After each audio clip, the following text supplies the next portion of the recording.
Today I'm in an area called Baby Farms, located east of I-71 and just south of Morris Road.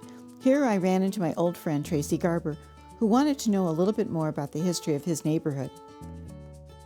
In a city of subdivisions and more subdivisions, I think what is special about Baby Farm is that not only does it have a unique history, but we're able to match the history with an actual real estate brochure, with an actual transportation map. Indianola is, and the rail line is coming up this way and it's coming up. And Morris Road, which is actually Rathbone on the other side, is sort of like the new place to live. And if you look at all this open space, these are still farms all around here in 20s.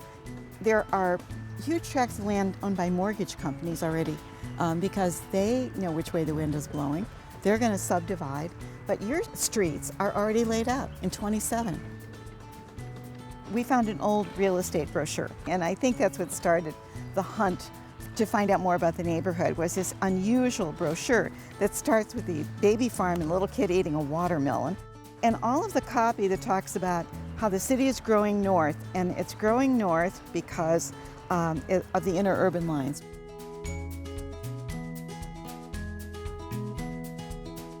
The brochure talks about following the fresh air up north and Baby Farm's appeal. There were 181 lots, I think, originally, was that you could have your own little stake of ground and essentially doing truck farming.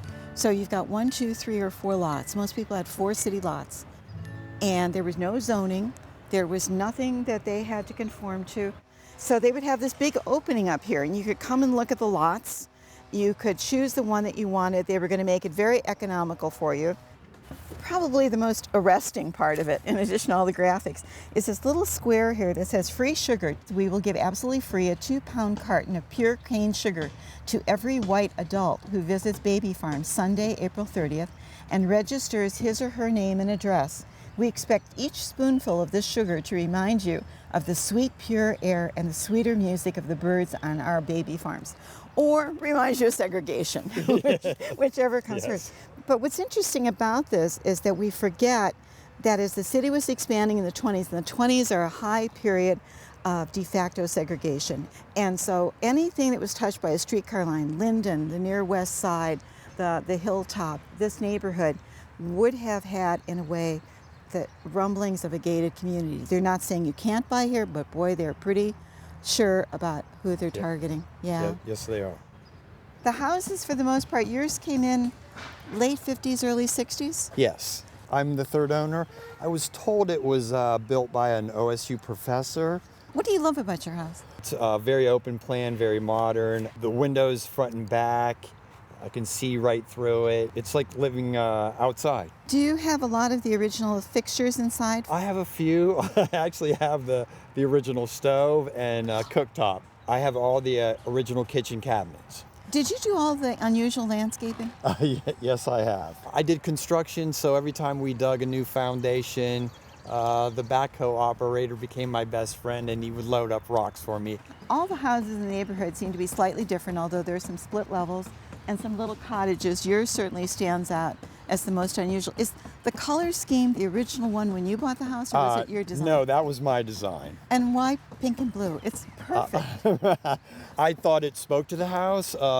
It said it wanted to be pink and blue, and I love pink. They're very 50s colors, so that kind of works out very well. Yes, and I was told it looked like a Miami home.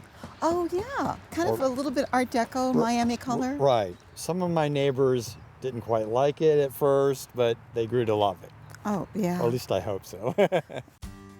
As I traveled around the neighborhood, I discovered a property with a huge garden. The owner is Milan Karcic, who operates Peace, Love, and Freedom Farm. Why did you buy out here? And did you know that you were buying in an area called Baby Farm? We were looking for a home with a lot of space, and my wife found this spot, and we fell in love with it. We found it was a perfect blend between the city and the country. We didn't know much about it besides it was called Baby Farms. Never questioned that odd name.